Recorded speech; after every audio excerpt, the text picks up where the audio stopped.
Morning, I'm at Chichen Itza.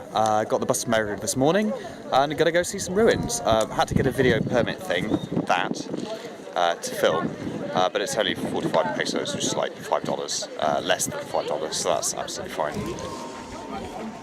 This is the Mayan ball court, which is basically a giant kind of letter I, with the scoring rings in the middle up there. And this is the biggest one known in existence, which is about 90 metres long. So the walls are decorated by these reliefs which show the opposing teams, and then in the centre, just below the ball ring, which is up there, this guy has got decapitated, and for some reason his head has become a whole bunch of snakes, which are those. Nobody's entirely sure whether that's the captain of the winning or the losing team.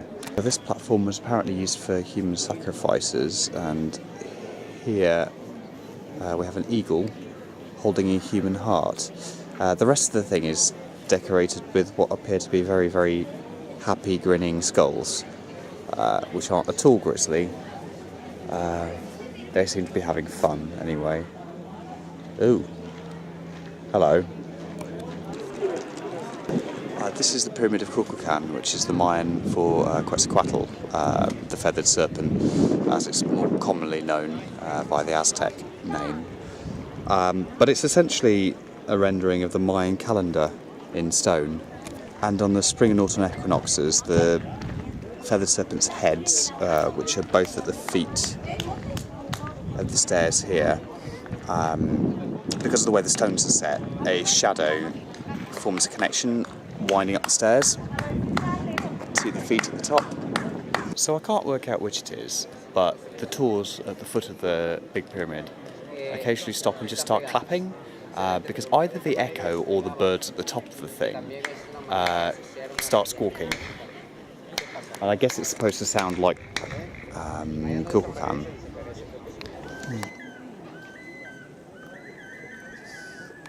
So this is the group of 1,000 columns which stretch all the way over there and line the Temple of Warriors, which is this thing.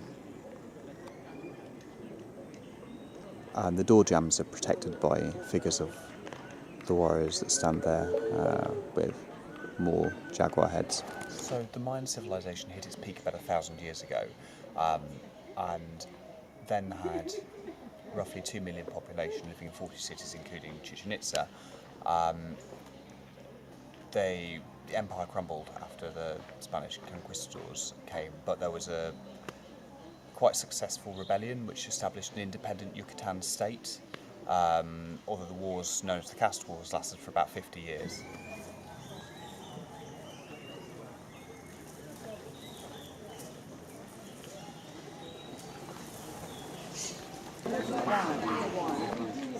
So this is thought to be an observatory because the 3 windows up the top have been associated with the movements of Venus. It's also known as El Caracol, which means the conch, because inside there's a big spiral staircase which leads all the way up to the top.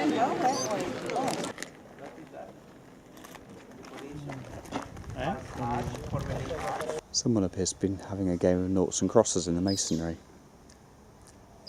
Noughts 1. Well, I suppose if they'll pay you for standing around in a glorified jockstrap, then whatever.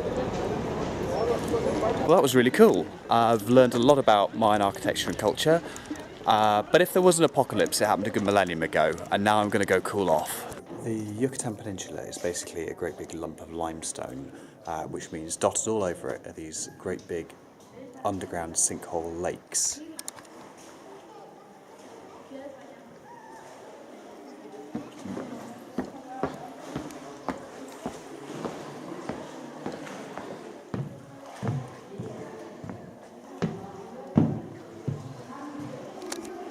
And I'm about to go swimming. Well, I've been swimming and it's not as cold as it looks, so there are fish there. And up there, although they're quite hard to see, there are bats.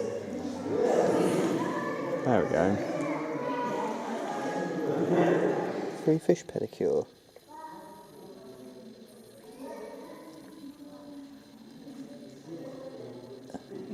really, really tickles. Oh, look at them all. I must have really stinky feet. Well, those limestone sinkholes are called cenotes, and that one is in the middle of nowhere, although handily on the way between Chichen Itza and Cancun. But the plan for getting home is essentially to walk the 2 kilometres to the main road, wave at the nearest bus that says Cancun on the front and get on it, assuming it stops. They seem to stop for just about anyone that sticks their arm out wherever, so it should all be fine.